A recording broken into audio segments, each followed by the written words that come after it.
توصیف اس ملک کے باعزت، بلند ہمت اور عظیم المقاصد مسلمان تھے، اور اس سے بڑھ کر ان کا دینی اعتقاد ٹھوس مسلکی مزاج، ان کے دلوں کا معززاً پائیدار جذبہ جہاد انگریز حکومت کے خاتمے کا سب سے بڑا ہتھیار تھا۔ ٹل نہ سکتے تھے اگر جنگیں اڑ جاتے تھے، ٹل نہ سکتے تھے اگر جنگیں اڑ جاتے تھے، پاؤں بھی شیروں کے میدان سے اکھڑ جاتے تھے۔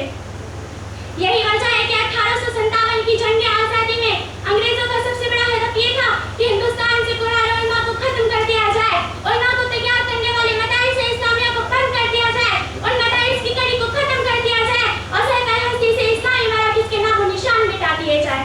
اللہ جزائے خیر دے، حضرات اکابر رحمۃ اللہ علیہ نے دین اسلام کی تحفظ و بقا کی خاطر جگہ جگہ مدارس کی بنیاد رکھی اور ہندوستانیوں میں ایمان و کی شمع رکھنے کے لیے ہندوستان کے کونے کونے میں دینی مکاتب قیام فرمایا اور اپنے خون جگر سے ان دینی اداروں اسلامی ملکزاروں کی آبیاری و آبپاشی کی۔ ہمارے پیش رو بزرگ یہ اچھی طرح جانتے تھے کہ جب تک مسلمان قرآن